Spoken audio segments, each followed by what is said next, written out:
Você já parou para pensar como conseguimos manter alimentos por mais tempo, esterilizar instrumentos cirúrgicos, ou simplesmente garantir que a água que bebemos está livre de micro-organismos?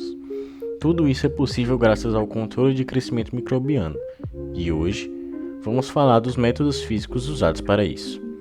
Baseado no clássico da microbiologia, o livro de Tortora, vamos entender como calor, radiação e até simples filtração podem ser poderosos aliados contra micro-organismos. Calor. A temperatura pode ser utilizada como uma forma de controle, uma vez que o aumento da temperatura pode ocasionar a desnaturação de proteínas essenciais à vida.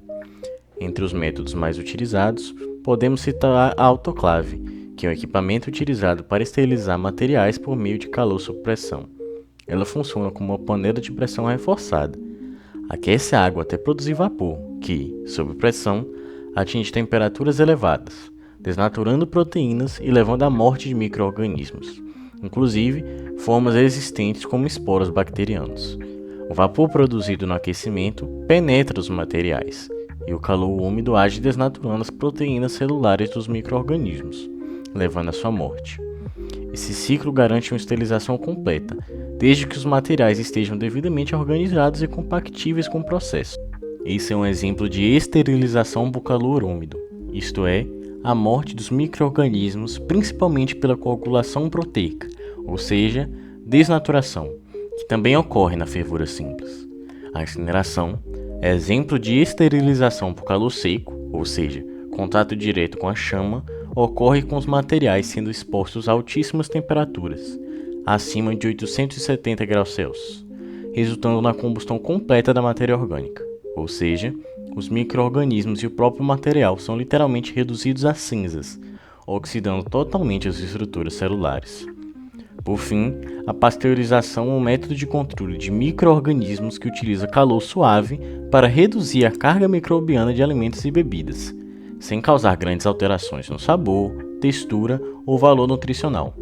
Diferentemente dos outros métodos, aqui a carga microbiana é reduzida e não extinta completamente. Por exemplo, muitas bactérias relativamente resistentes ao calor, termodúricas, sobrevivem à pasteurização, mas têm pouca probabilidade de causar doença ou deteriorar o leite refrigerado. Filtração. A filtração é um método físico usado para remover micro-organismos de líquidos ou gases, sem precisar de calor. Ela funciona como uma peneira ultra fina. O líquido passa por um filtro com poros minúsculos, geralmente de 0,22 micrômetros, que retém bactérias e outros micro-organismos. O principal exemplo na área de filtração é o filtro de membrana, uma forma eficiente de remoção física de micro-organismos, especialmente em líquidos e gases sensíveis ao calor. São ideais para esterilizar soluções que seriam danificadas pelo calor, como antibióticos, vitaminas e meios de cultura. Também são usados em laboratórios e indústrias para garantir a pureza microbiológica de produtos e ambientes, como nas cabines de fluxo laminar.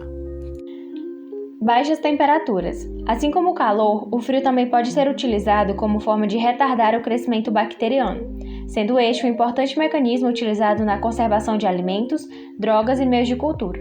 Para isso, existem 3 maneiras de utilizarmos as baixas temperaturas a nosso favor, a começar pelo método da refrigeração, que essencialmente consiste nas geladeiras que nós temos em casa. Esses aparelhos atuam em temperaturas entre 0 graus e 7 graus Celsius, o que, para a maioria dos micro-organismos, é suficiente para reduzir sua taxa metabólica, a um ponto que eles se tornam incapazes de realizar suas reações químicas adequadamente, o que não apenas dificulta a reprodução desses organismos, mas também compromete a produção de toxinas. Apesar desse método ser eficiente e acessível, combatendo várias bactérias, como a da salmonela, é importante destacar que ele não é 100% eficaz. Existe um tipo específico de micro-organismos capaz de sobreviver à temperatura dos refrigeradores. Esses micróbios são conhecidos como psicótrofos. Em seguida, temos o congelamento profundo. Esse método, assim como a refrigeração, também funciona diminuindo a taxa metabólica dos micro-organismos. A diferença é que esse processo, além de trabalhar com temperaturas ainda menores, na faixa de 54 a 72 graus Celsius negativos, é geralmente utilizado na conservação de culturas bacterianas. Ainda sobre esse método, é importante ressaltar que o congelamento deve ser feito de maneira rápida, a fim de se evitar a morte das bactérias devido à formação de cristais de gelo. Por fim, temos a liofilização, que nada mais é do que um tipo especial de congelamento em que é utilizado um vácuo para secar completamente a água.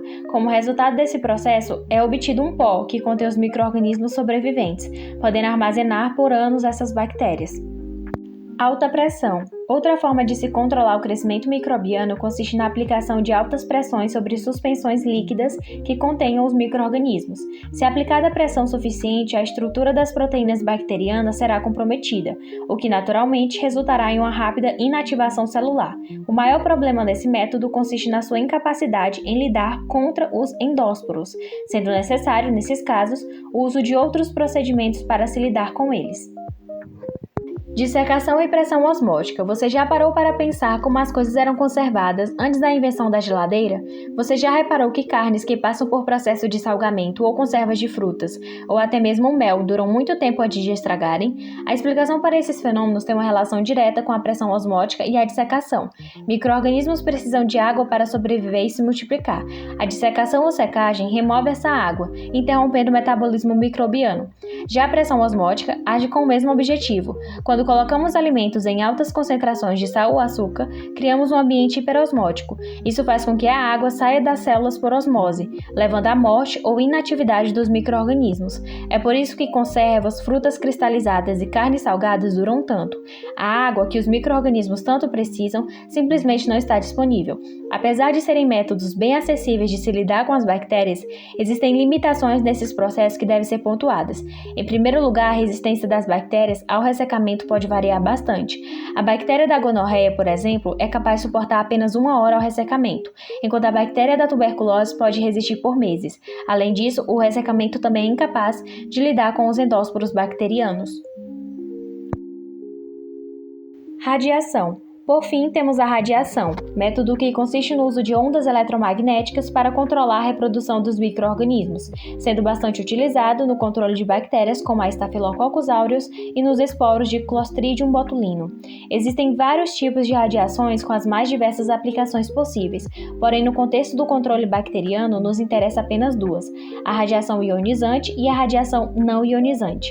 A radiação ionizante, representada sobretudo pelos raios X e gama, é utilizado na ionização da água das células, resultando na formação de radicais livres que reagem com o DNA. A radiação não ionizante, representada principalmente pelos raios ultravioletas, atua destruindo diretamente o DNA. Ela é geralmente utilizada na forma de lâmpadas UV, sendo usada no controle de ambientes fechados, como salas de cirurgia e enfermarias. Foram apresentados alguns dos métodos físicos utilizados para o controle do crescimento microbiano, como calor, frio, radiação e filtração, sendo possível entender que são ferramentas poderosas e cada uma tem sua aplicação ideal.